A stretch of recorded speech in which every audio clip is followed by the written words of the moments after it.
to the podcast. Today we have a guest on, Mary. Hi. How do you pronounce your last name? I was going to say, but I was like... Tompros. Tompros, okay. So we have a lot to get into today, and we're really happy that you came on. But I think I told you we do weekly updates sometimes, right? Just like thoughts and like shit that's happened throughout the week that we want to just talk about. Do you have any? Not really, but I know this is kind of old news, but I kind of want to talk about the Will Smith thing. I've been like holding it in. Okay. Yeah. Quick time. I've like, because we haven't talked about it on the podcast because we haven't done weekly updates, but I've been holding it in. What do you guys think about, like, really brief, because I know it's kind of old news now, but like, what do you think about like what happened? Did you see what happened? Yeah, I was confused. Okay. Like, I think I missed a few steps. Yeah, I was Same. confused too. This is what I think. I think that like his wife is very Okay, sorry to cut you off. Okay. Before you start talking. Siblings, I love it. But now the wife's coming out saying that she didn't like what he did because she doesn't need a man to like stand up for her. Okay.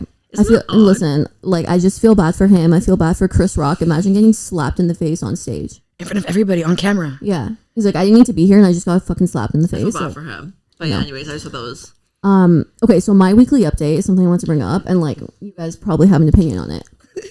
I don't like talking about the pandemic too much.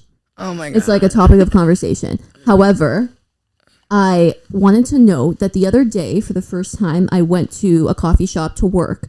And like before this whole fucking pandemic shit, I used to do that all the time with school, whatever. And I was fine. Like I was like normal, right?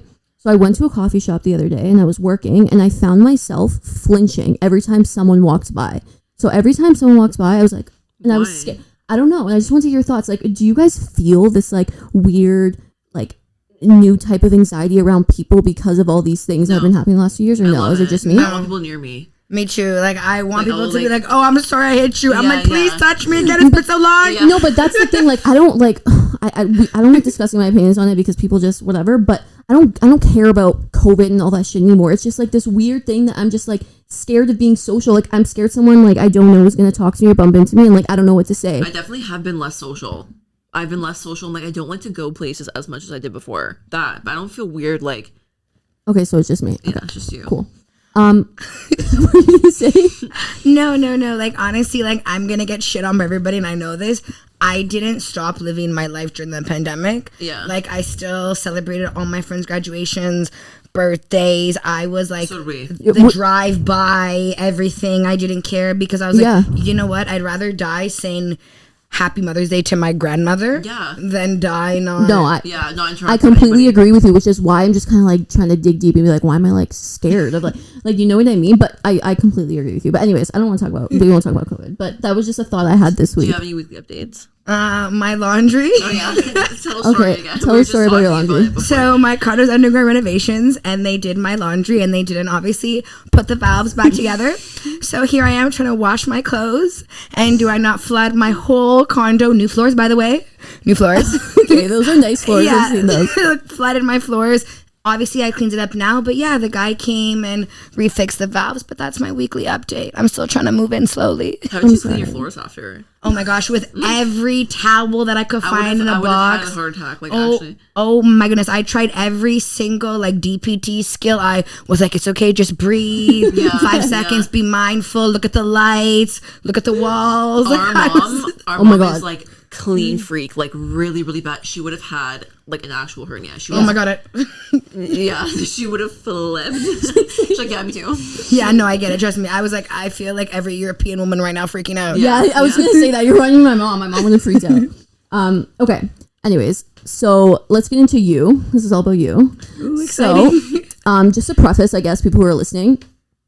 So like weird. I guess we were just talking about this too, like before we started recording, but we like don't really know each other in person. This is the first time we've ever met in person, and we came across each other on Instagram, like the online community and whatever. And I'm so glad we did, because like I'm not just saying this because you're here. Like honestly, your stories on Instagram, they're like so real, and they really like speak to. I don't want to speak Not for only you, us, but but even the conversations we have, like we feel so like happy, not happy, yeah, happy after, you know what I mean? Or like, Oh my gosh, you're making me cry. you're just an energizer, I feel like you we've know. also So like built like a support system between like our accounts and like between us, not even like knowing each other. And 100%. me and Sam always say like that's what we love doing this podcast, because we have people on that like we build friendships. We always mention reading K's all the time, but we had people from like London, like London, they come came here, visit they were us able to from visit us, Toronto. you know, and I'm like, this is what we like. And Yeah. same thing with you, like we were able to kind of build this relationship. So Mary has like an incredible story, and we wanted to have her on here to kind of advocate for her story and maybe like help other people listening to this. So yeah, I mean, can you give us a little brief synopsis of who you are, like what you're all about? Okay, my name is Mary. I'm from Toronto. I'm a mental health advocate. Honestly, I started this not knowing that I would touch not just people that have a mental illness, but really everybody. Yeah. I didn't think I would be this hope for people to realize that it might take 5, 6, 7, 9, 10 years. You might be in rehab 3, 4 times, but that doesn't matter. Eventually, you'll get to the finish line.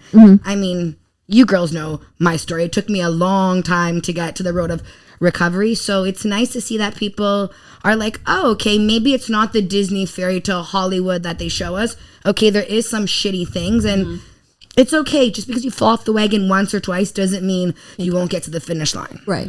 No, I love that. Okay, so can we start with your story from the beginning? So the very beginning of you kind of realizing that there was something there, and then to now your road to recovery and like your diagnosis and through all of that, if you don't mind. Oh, no, not at all. Okay, so sorry. So sidetrack. I also live with a hallucination. That's Yes. what I should start off with. That's what- yeah. Yes, I start with that. So I have a hallucination. It's currently here with me right now. Okay. It's sitting on the floor, like minding its own business. Sort of. It makes comments in between, which is why sometimes you'll see me like space out, but it's just because I'm just like listening. Okay. But I'm totally there all the time. Okay, interesting. But yeah, so we actually didn't meet at first. So I first started off with depression at 14. Trigger warning, attempted suicide, obviously failed. Obviously, thank God, I'm so glad.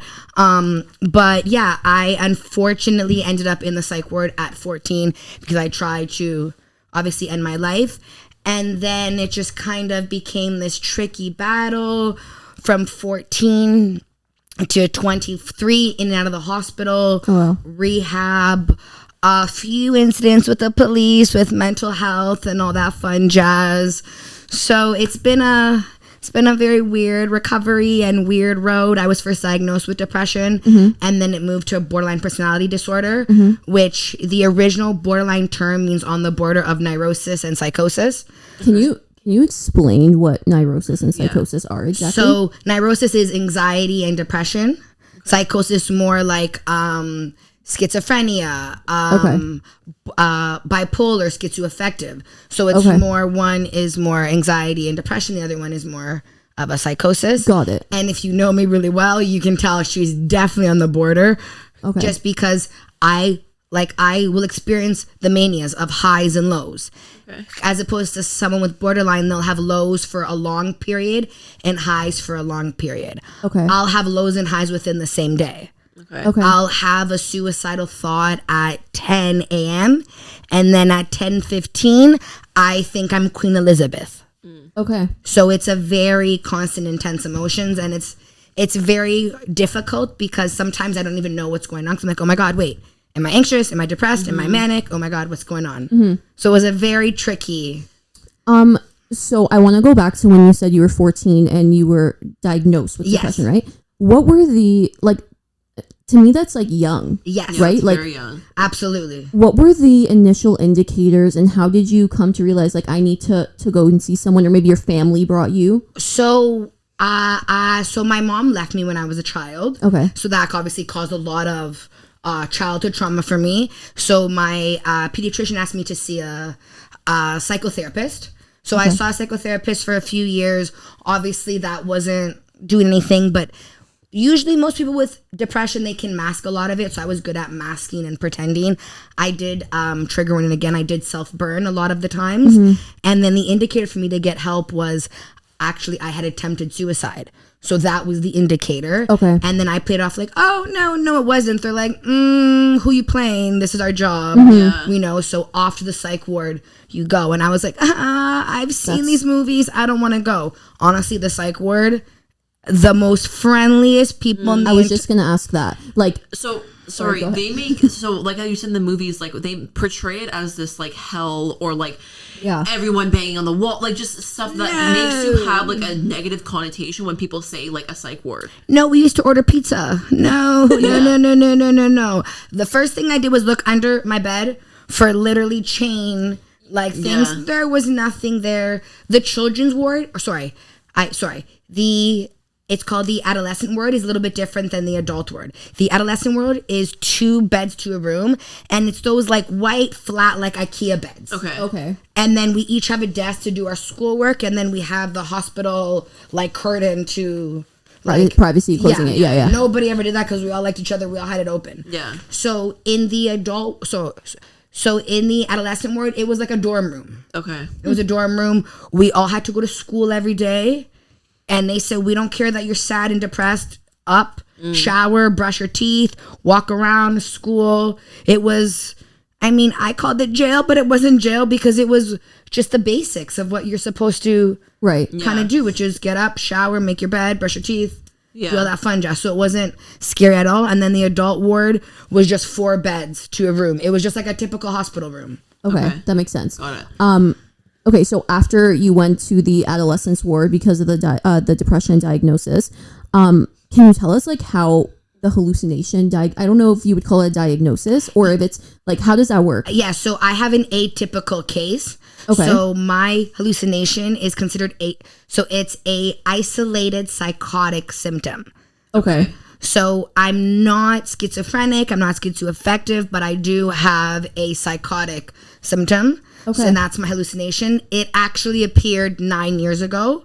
Okay. It first started off as a voice, and then it became a full figure. God bless my roommate, Megan. I feel so bad for her. We were driving to university lecture.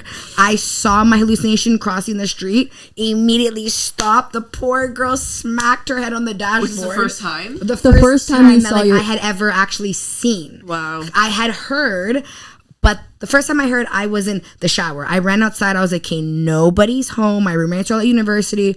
What the hell is going on? I didn't think anything of it. I kept hearing it. I was like, you know what? Like, I probably shouldn't be doing tequila on Tuesdays. Like, it's probably so, like, I probably shouldn't be anything. Like, I'm fine. Then, like, literally 2 weeks later, I actually see my hallucination. I stopped the car because I honestly thought that I was gonna hit somebody. Yeah. Obviously, person, yeah. Yeah, so obviously the person wasn't there. And it's so crazy to say because she literally smacks her head. She's like, are you okay? I was like, yeah, like I'm fine. She's like, are you sure? You look like you just saw a ghost.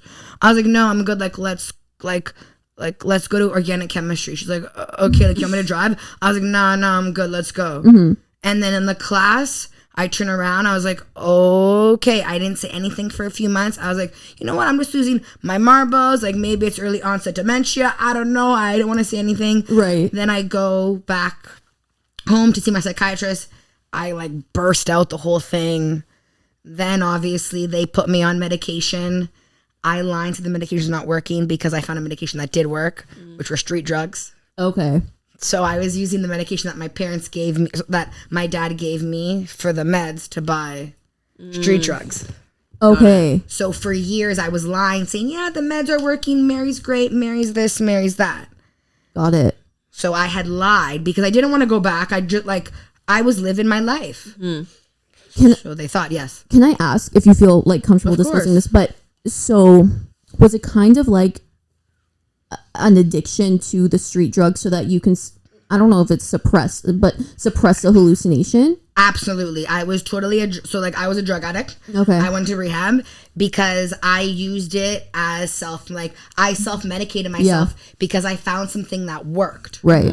So I was like, hey, if this is working, why am I going to stop? But it wouldn't be effective long term, essentially. Yeah. Well, I mean, I didn't even think that far. Right. And then one day I didn't grab because I didn't go home. Like I didn't go back home, so I didn't grab. Couldn't get my quick fix. I came home. I don't know what happened. I had immediately convinced myself that my hallucination was real and everything was real. So my roommates called my dad freaking out saying, Mr.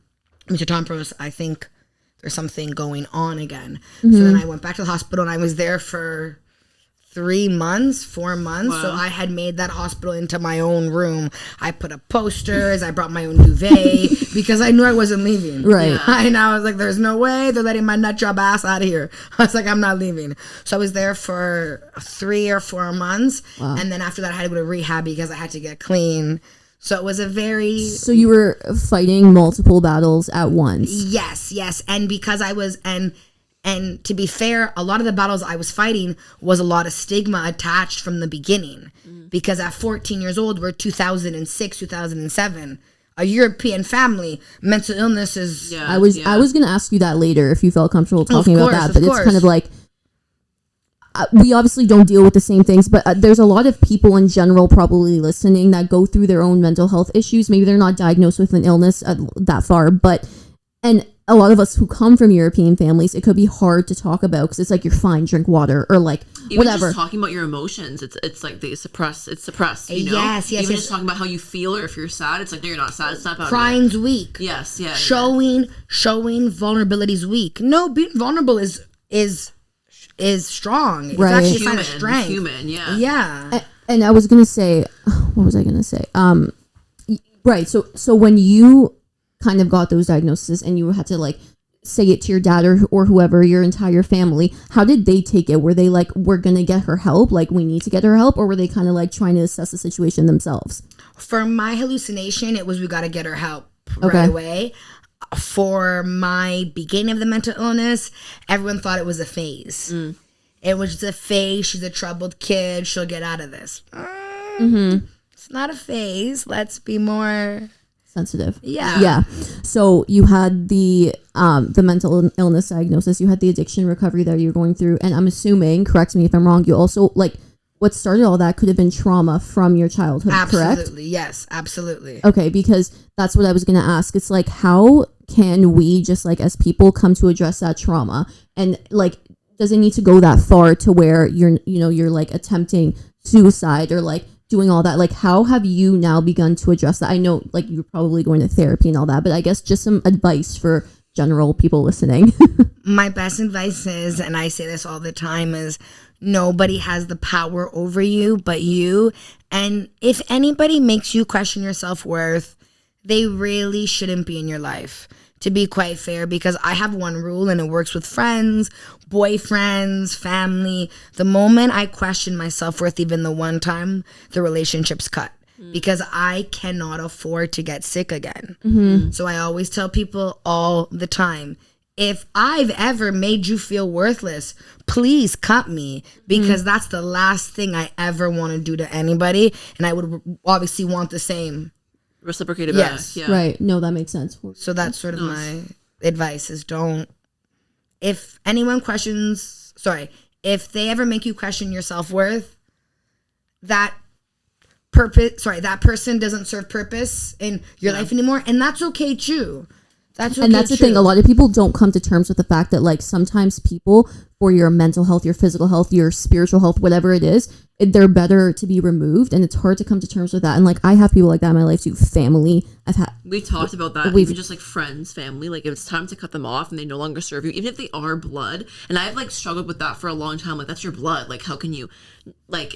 It doesn't matter. I in my opinion, it doesn't matter if they're making you feel like you said worthless, or your self-esteem is so low that you can't, or you feel like you're giving more than like you're getting. Exactly. You know, that's a huge one for me. I feel like I'm very empathetic and I give, but I don't really get a lot, and that weighs on my self-esteem. So I like what you said about that, like self-worth. If I'm not getting what I'm giving, then what's the point, right? Yeah, nobody should ever question their self-worth. It's the most shittiest feeling to sit there and think, why am I not good enough? Yeah, like I'm not worthy enough. Like, what? You Yeah. are worthy enough.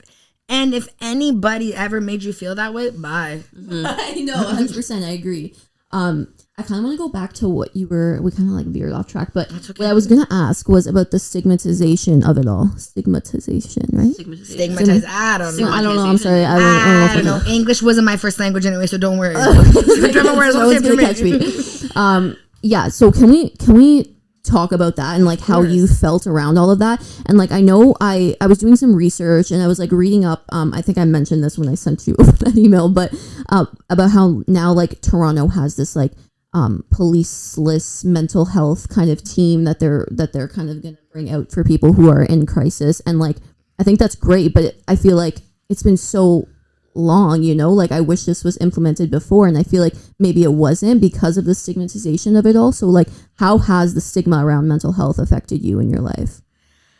So I know that's a loaded question, but you can take your time. Okay, well, with the police wellness staff, obviously, you know, I'm very vocal about it. That's actually why I started my page, because I wanted people to know, like, so I'm a swimming teacher, like I work with children, and my hallucination sits on the pool deck with me. My clients all know. They've never once questioned their child's safety. Right. I watch these children overnight. I babysit them. They've never once questioned the children's safety. Nothing. Or your ability. Yeah, nothing, because they know I would literally die for all of these children, because like that's just what I would do. Like I'd never put them in harm's way. So it was just very alarming to see that people in my community were getting gunned down because they were calling for help, because they had a diagnosis that wasn't spoken about. Because if it's not depression or anxiety, we're scared shitless. I was going to say that. So like, true. those two are very much more common and talked about, right? But the moment you have anything, so there's a mental health hierarchy that I'm trying to break.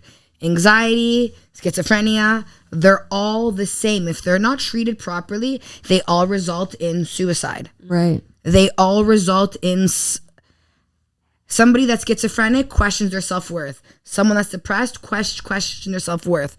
The voices in our head are the same voices that people with depression get. Sorry to trigger, go kill yourself, go die. Like, you're worthless. The voices never tell us to command anybody but ourselves. They only want us to hurt us. But movies, because we got to make the big bucks, make it seem like my hallucination is telling me to hurt you and you. Mine doesn't even care that you guys are around. All they care about is me. Is you. They don't care about what's going on. None of that. So it's very upsetting to see that we've come this far. And last year we had 6 individuals in Ontario gunned down over a wellness check.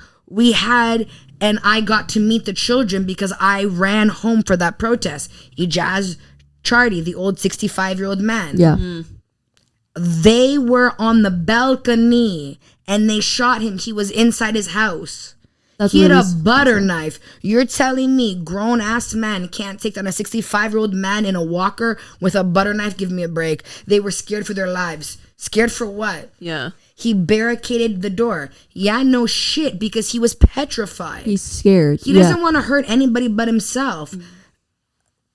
These individuals, either they called or their families called. Where the officers got their lives are at risk. For me, I'm still mind blown. I believe Hollywood. I don't know, but there's a big stigma attached. And it's funny because a lot of my friends said that for years I used to post Belled's Talk Day. Then I started my own swimming little side business on the side. And then I stopped talking about it because I was so petrified. I can't remember. It was somebody in my family that said, maybe you shouldn't speak about your hallucination because people are going to get worried. So I shut my mouth for about 5 years.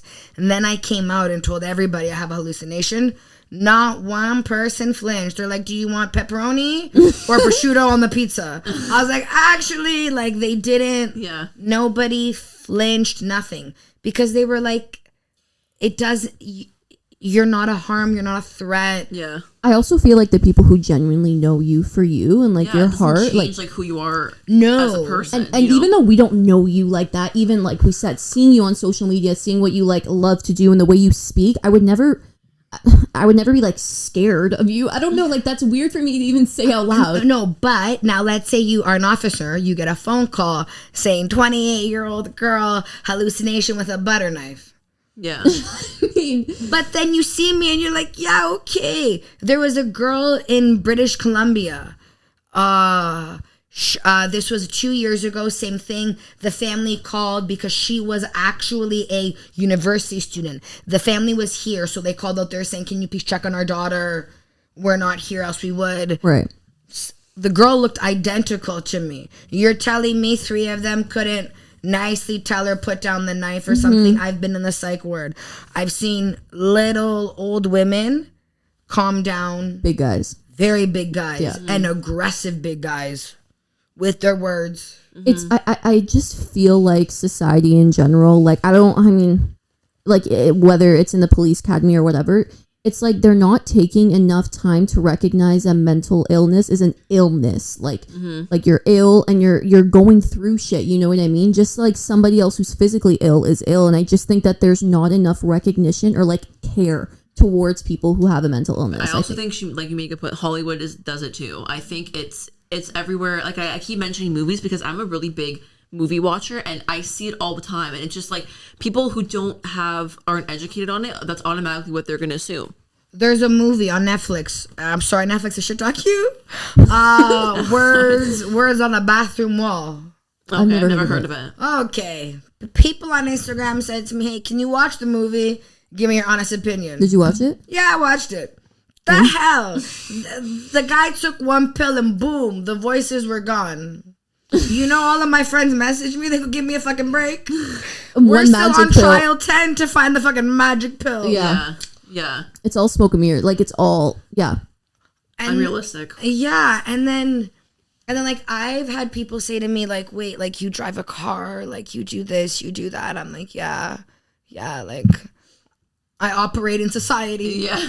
And that's the thing too. It's like when you hear like this person has a hallucination or this person is schizophrenic or whatever the case may be, it's like the only person the only thing that defines them is that mental illness. You know what I mean? Like they can't do anything else. So I think it's great that you're educating people on that. Like you're sitting here, like you're just, you know what I mean? Like we're all the same in that sense. Yeah, like we all have a voice inside of our head that sometimes tells us we're awful, and sometimes that voice tells us we're good. Right. Like when I'm in a good mood, my hallucination and I will vibe. When we're not in a good mood, we won't vibe. But that's even with anybody's intrusive thoughts. Yeah. Right. Same thing. Intrusive thoughts tell you you're this, that. Instead of it being a thought, I just have a person that tells me. Yeah. No, that's a good depiction of like.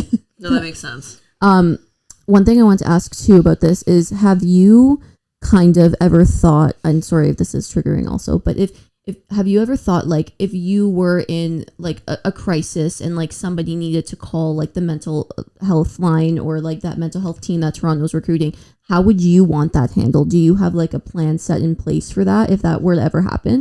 Yes, I told my family, you're fucking nuts, get your ass here and figure it out yourselves. Absolutely not. I still don't. I don't feel quite comfortable. Listen, I mean, it's nice because they did and I say collaborate. So the Toronto Police collaborated with the Gernstein House, which is actually a group home that I was at. So that gave me a relief because I know they're going to get educated by very credible. Yes. Yeah. And they're good people. They actually genuinely give a crap. So I'm not concerned about that, but it's only a year. You know what I mean? Like, yeah. You still need to, like, there's trust issues there still. Yes. Yeah. Yes. Like, I'm going to disclose this because I don't mind. Actually, a few weeks ago, I had a full meltdown. I had a full meltdown. And I can't remember what it was about, but I had a full meltdown. I did get into, like, a bit of an episode.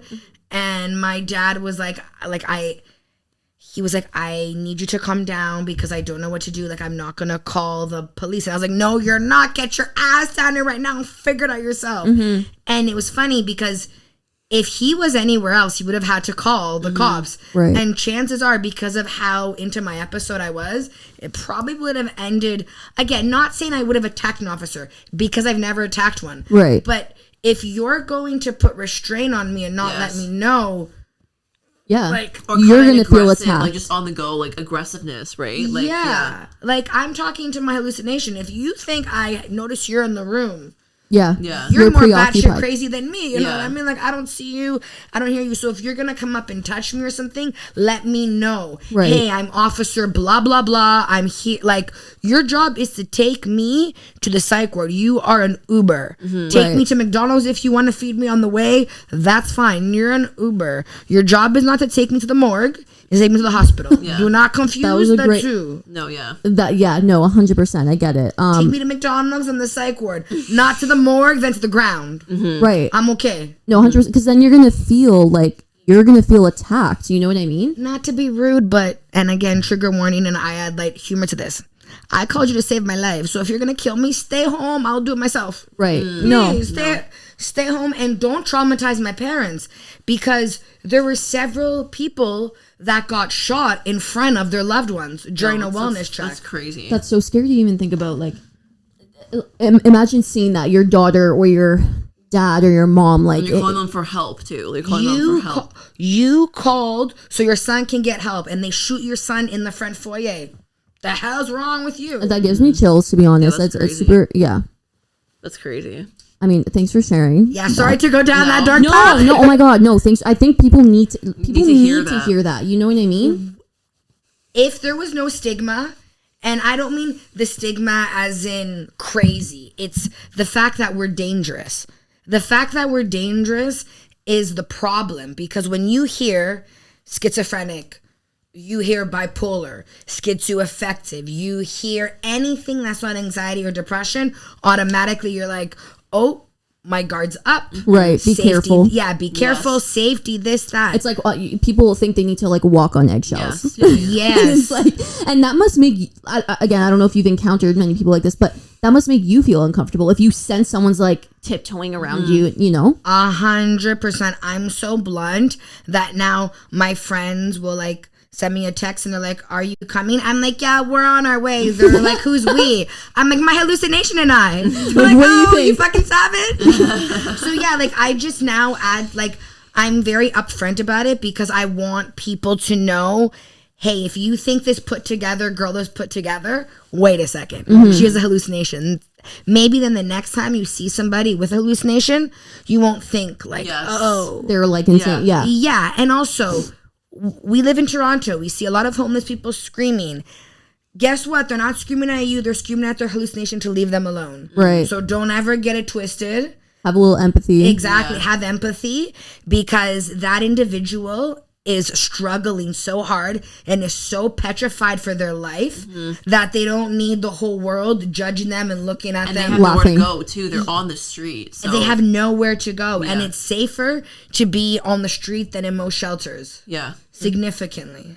That's interesting. No, I 100% agree. And I've always thought that way too. Like, I've always thought, like, I'm not going to lie. Like, you know, growing up, you see those movies and you think those things. Even I would think those things. Like, when I was scared shitless Yeah. to go on the psych ward at 14. I was like, oh my God, I'm going to die. No. that's actually really informative. I still to this day, I don't know what I would think when I hear psych ward. So that's really informative to know. Yeah, It's like a yeah. hospital dorm room. It's nerds. like, I would say the adolescent ward is 14 to 21. Honestly, that is like a dorm room. The adult ward is a little bit different because it's 21 to whatever. So they do have a lot of people with Alzheimer's in there as well, because I guess they're waiting to go into an old age home, and since the psych ward's locked on both ends and you can't get in and out unless you're buzzed, it's like the old age home for, I guess, that. So we have people that are all different walks of life. And to be honest with you, I've met the coolest people with the biggest hearts, just because they have something that's not quote unquote normal.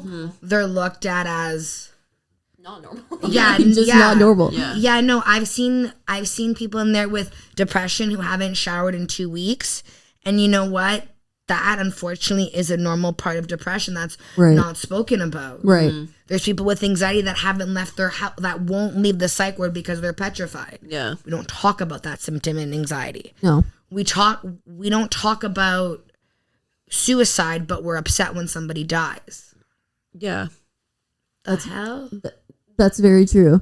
And that's the thing that I think that, correct me if I'm wrong, but you're trying to do with your platform is kind of let people know these symptoms or things that people are going through, to be a little bit more empathetic towards them, whether it's a homeless person on the street or somebody who has anxiety. Like, when I think of anxiety personally, I think of people who just like have I don't know, those like physical symptoms, like I can't breathe or like I'm hyperventilating, I don't think of people who are literally afraid to leave their house or like open a door. You know, I haven't met someone like that yet. So, and there's a lot of those people out there too that we need to be empathetic towards, right? Yeah, it's just we need to remember that everybody has their own normal. And it's okay. And it's going to sound so weird to say, but it's okay to be suicidal. It's okay. It doesn't make you like there's nothing wrong with you. You're suicidal. You have to talk about it. Yeah. And if people don't allow you to talk about it, then you have to change your support group because you should never be ashamed to tell someone, listen, I don't feel safe. Can we talk? And that's one thing I give my family credit for. It took us years because, again, anyone that's listening, if a loved one tells you they are suicidal, it's just as hard for them to articulate those words as it is for you to stomach. So instead of saying, don't be silly, don't be ridiculous, that's not what you say. Because remember, I can't imagine how hard it is for a loved one to hear their other loved one say, I want to die. I'm not discrediting that. I'm sure it's so painful. Right. But imagine how painful it is for that person to tell you. To say it. So you have to stomach it and then after cry your eyes out. Listen, I'm not going to lie. There were nights where I heard my dad cry. What parent wouldn't cry knowing their kid's going through this? But he at the beginning it was don't be ridiculous, this, that. But then in the end he started to validate it. Right. And then he would go off and he would get emotional because he didn't want me to see him get emotional, because when he would cry, I'd be like, hey, I'm not going to upset my dad because even more. You know what I mean? Just be strong for you too, right? Yes. And I know it sucks that we have to say they have to be strong for us, but we have to be strong enough to tell you. You have to be strong enough to stomach it. So that way we can be honest and tell you, listen, I'm not feeling safe and all that stuff. It's a mutual thing, and you and your dad have obviously like grown together in your journey, right? Years of family therapy, but yes. Oh no, that's really sweet though that you guys have been able to grow to this place that you're at right now. Yeah. Right? I want to ask. Sorry, I know we're like running, but I want to ask you two more. It's fine. I want to ask you two more things. The first thing, okay. So the whole social media aspect. We like talk a lot about that on the podcast, like how we like love and we hate social media at the same time.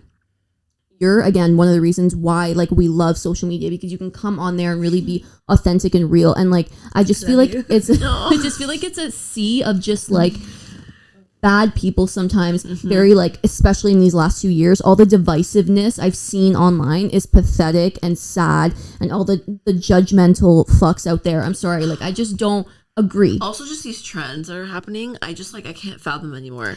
Did you guys see me do that girl trend where like I changed it up and I did like the mental health edition? Okay, that's exactly what I was going to talk. Clean girl, that girl. Like, did you see what I did? I didn't see it. So I did that girl, but I did that girl where I said she sleeps in at 11:30. She goes to therapy, has mental breakdowns, sometimes doesn't cook, doesn't make her bed. Like I showed the other side of that girl because I want people to see. It's that not girl, always dude, it's so true. And when you see that girl on TikTok, it's always, I wake up at the crack of 4:30 a.m., make my breakfast and work and out. my avocado's perfect. Yeah, I'm like, yo, Uber eats that avocado. Yeah. I can't make it look that good, please. And I'm not hating on anybody who does that. Like, I'm not. Nor am I. That's talent. No, that is. Or even like, that girl, like I only put like blush and like, it's fine. Like do what you have to do. But I feel like that's something that you shouldn't be hammering on people, because that's not reality. Agreed. So, like, I don't know. No, but like that, and I agree, and that's what I was alluding to. Like, you'll post stories, and you're like, "Did you make your bed this morning?" Yes, no, and it's totally okay if you didn't. And I'm like, that made me feel good because I didn't make my bed. And I watch these other people's stories and TikToks, and I'm like, how? Like, I'm like going through it today. Like, I'm really in a rut. I'm having I don't know, like I'm having a bad day, and like people like you make me feel better. So I guess my question is like, how did you get to that point? Because for me, it would be really hard for me to show my bad days, because you show your good days and like you're very motivational, but you do show your bad days. Like if you're crying or you're upset or you had a bad session with your therapist, I guess. And it's like, how did you get there? Because that's really brave. How did you learn not to give a fuck? Basically, yeah. Well, honestly, it took me a lot of years to not give a fuck, because I realized, I think when my hallucination I first met, I think we realized, and we'll get into our relationship. Okay. I think we realized that I'm not fucking normal, quote unquote. So at this point, who the fuck cares? Be you. And it's funny because when I showed people that I was crying and everything, I know a lot of family members were like, oh, you shouldn't be posting that, whatever, judging all that stuff. everybody was like, oh my God, she cries. We cry. Yeah. This is a real emotion. It's not this cookie cutter perfect life. Like, she has really bad days. I posted going to Easter. I put, I'm so triggered to see my family. And everybody commented saying, I feel the same way, but I'm too scared to talk about it. Right. Listen, picture perfect family or not, we're all triggered by our mothers, by our fathers, by our nonas, our nonos, 100%. Zia. Everybody has something to say about my hair color, my eye color, this, that. My skirt's too short, my skirt's too long. So true. You can't please nobody. Right. Holy shit. So you know what? I literally learned a long time ago, this is my normal. You accept it. You don't accept it. This is the real me. And other people have to know that it's okay to be vulnerable. Telling your boss, listen, like, that really upset me. That's okay, because it's okay to communicate and be honest and authentic about who you are. And I feel like everyone's so afraid of, oh my God, what if they see my bed not made? If they see your bed not made, that shows you're a normal, quote unquote, person. Yeah. Nobody has their house photographic ready. You know what I mean? I will post videos of me waking up with my laundry still on my couch. Because, hey, a good song came on. I want to dance. I want to share with everybody. Yeah, there's laundry in the back. Who cares? Yeah. I'm not Jennifer Lopez. I love her, but I don't got people in my, like, folding. Nah, I don't care. Aesthetics or not, like, it is what it That's is. so true. That's so true. And I just want to thank you for doing that, because like you obviously know this because you've gotten so many messages about it, but there's a lot of people that resonate, including me. Like, it honestly, like, I strive to have that bravery of just like being more authentically me. And I've said this on the podcast before that's like what I'm working towards. So thank you. No, just listen. The best thing I can say is when you show who you truly are, we love it. We like the world loves people being who they really truly are, because when you're who you are, you're a happy person. 100%. And you attract more. Exactly. Like, yeah. That's, I feel like also that's what this podcast has done for me. Like, I don't know. Sorry, I'm like talking about myself. Like, it's like me being able to like talk. I know people are watching it, but because it's just like us in here, I feel like I have like a voice, and I was always very shy and like timid and never really wanted to say my opinion because Our first episode we redid, I think 4 times, because we didn't like the way we sounded, or you can't say that. You can't say that like when on the podcast. Remember our very first Mi Pacientos? Yeah. 4 times we recorded it because we were scared about what people would think. Being politically correct. Yes. Now I actually don't give it like a shit. But you want to know what's so funny is I'm mental health advocate. I throw the word crazy, loony bin, all this stuff, and people are like, oh my God, isn't that bad to say? Nah, I am crazy. Yeah. I've owned it. I put the hot in psychotic. I'm okay with it. I'm okay. I don't mind. Yes. Like, you gotta learn to laugh because life's too short. You gotta learn to laugh. I agree. Thank you for that, by the way. Problem. Keep inspiring, because it really does help me when I wake up and I see your stories, you're running or you're like making your bed. I really love it. Like, definitely make your bed every morning. You would be surprised how much it helps. You know what? You're right, because I've been reading. It does help. I've been reading Atomic Habits. Have you heard? Yes. Yeah. Okay. So it just talks about how like even like the smallest shit, like making your bed, like I don't even know, whatever it is, making your bed, reading like a chapter of a book every single day. Those like habitual routines like really make a difference long term, right? It's making your bed was big in the psych ward because it was like your room. I mean, now we all live on our own, but like back when we lived at our parents, we still live. Okay. Okay. Your room is your area. No, yeah, for so sure. when you come back from a hectic, chaotic day, and your environment's hectic and chaotic, that puts more stress on you. But if you come back from a crazy ass day and your room is spotless, you're like, oh. Yeah. My environment's in order. My life's chaotic, but my environment's in order. I'm okay. Makes you feel more like peaceful. Yes. Yeah. Yes. Agreed. It reminds me to clean my room because there's clothes like everywhere right now. It's We're gonna get home and be like, it's a tornado. She was right. Okay, the last thing I want to touch on, if you can you, just because we've been talking about how you're a mental health advocate, and I want to kind of get into your relationship with your hallucination in terms of like you said, like when you're driving or like when you're doing things. Is there anything you can like tell us about that? Yes. Okay. So I will. Okay. So I'll never release like the gender or Right, of the course. age or whatever, just because I'm not comfortable enough, and we've both agreed that the identity of the hallucination will Personal. stay Unnamed, yeah. Yes, not a secret. I mean, my psychiatrist knows, obviously, and everybody that was admitted with me in rehab obviously knows, but I try and keep that part 100% kind of thing. respectful, yeah. But we are, I would say, now we're best friends, and I say best friends loosely, but Okay. we do definitely communicate with each other every day, and sometimes we ask each other if we're going to do this or not. We tend to make a lot of decisions together, especially when it comes to the treatment plan. Okay. I allow my hallucination to have a voice, and we've allowed it to have a voice as well, because it is an atypical symptom. Right. My hallucination has told my doctors that if we try and get rid of it, it will cause death. Like, it will try and physically end my life. And because it has a lot of power over me, I've agreed that we're gonna stay friends. It's safer that way. Also, the other things that they would have made me do were possibly invasive. Like, I mean, no judgment, but I don't want to go under electric shock therapy or any of that. Okay. I mean, I did, and I don't want to. Like, I want to stay Doesn't away work for from you. the brain. Just Yeah. yeah. So we're learning now to coexist with each other. So when we drive, it sits either in the passenger seat or the back seat or wherever my friends are. It'll like move. When I'm swimming, it stays on the pool deck. So we've learned now that if we're gonna coexist in each other's lives, we really have to Work together. Yes. Okay. Yeah. Wow, that's so really it's interesting. A learning experience as you go. Yes, I definitely say it's my best friend, and I say it in a joke, but really we're gonna be together for the rest of our lives. So I mean, we kind of have become best friends in a sense. No, that makes sense. And it's just like it's so like almost. I want to ask if it's comforting. I know that's like weird. That might be weird to ask, but like, is it comforting almost always having someone with you? Is it comforting? I know it's a bit of a weird question, but no. Possibly. You know what? I'm never alone.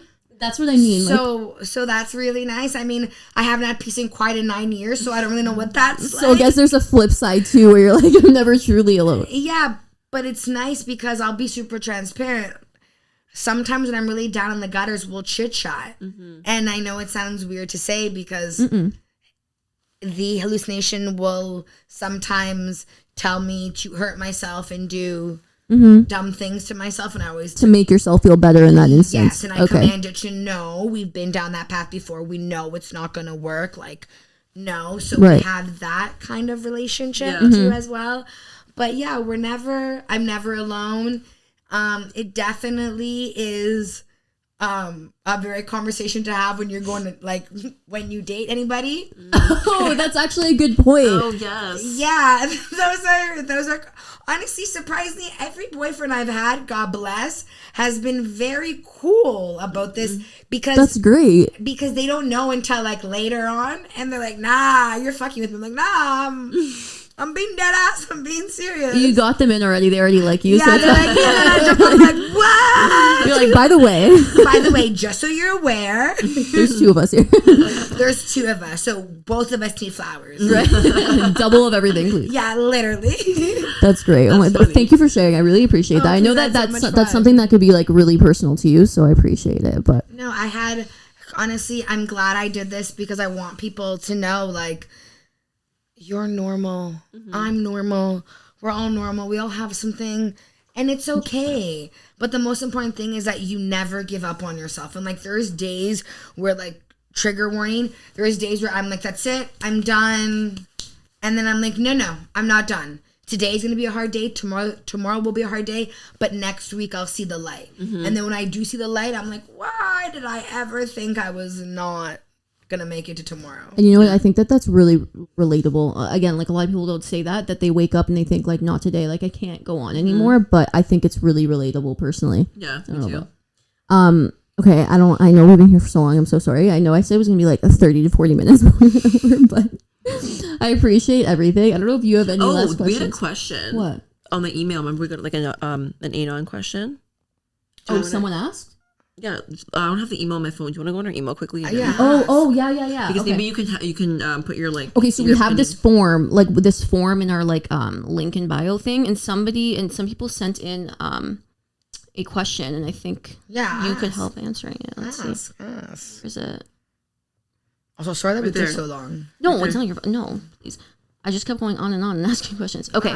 Okay, I guess this is relevant. Okay, yeah. I actually, mean, let's just throw in a question in here. Why not? Okay, toss it in. So this person will keep yeah, the keep person it. anonymous. How do you overcome or combat physical and or mental insecurities? Fuck. Okay. I'm still working on Yeah, me the too. physical insecurities. I'll be so yeah. transparent since we've all been keeping it cento today. Funny. I love it.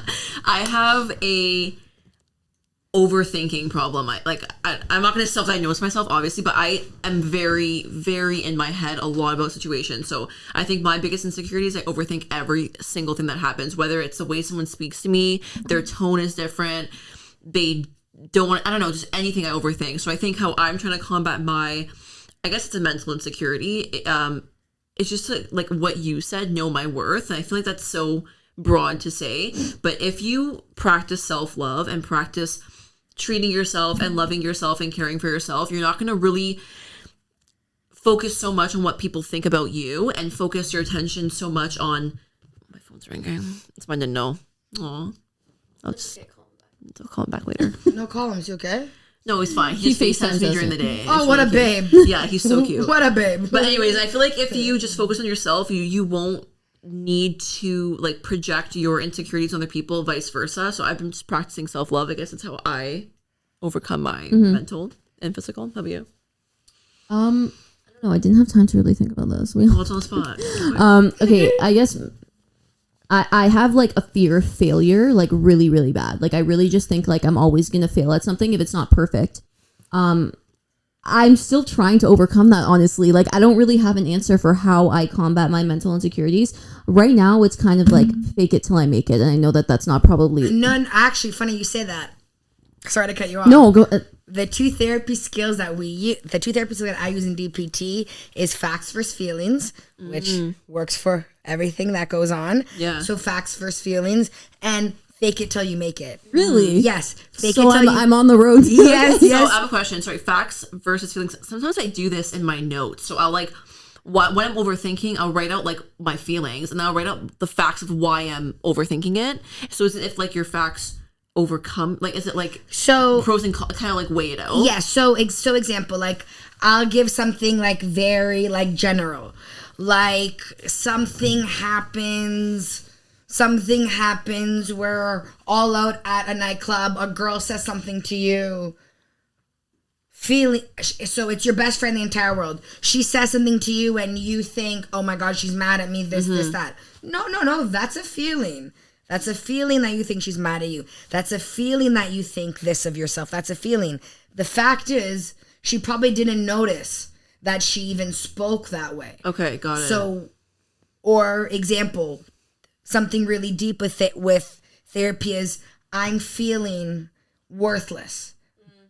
But that's not a fact. That's a feeling. Because the fact is, you're loved. The fact is, you're worthy. But you're feeling... Got it. Like, so it's like separating the two and Yes. not combining them together Yes. and like making They're it a completely friggin' two separate things. Yes, got it. exactly. So feelings are not facts. How you feel is not a fact at all. That's super interesting. And we tend to combine feelings and facts together. So I feel this way, therefore it's a fact. Nah, bro, you feel a lot of things. That doesn't mean it's a fact at all. It's how you feel. But if we internalize the feelings, then we believe that it's facts. Yes. So we have to take a step back and communicate. The key thing is Right. to communicate even within yourself. Communicate and be like, wait a second. Is this a fact or am I feeling this way? Chances are I'm feeling this way.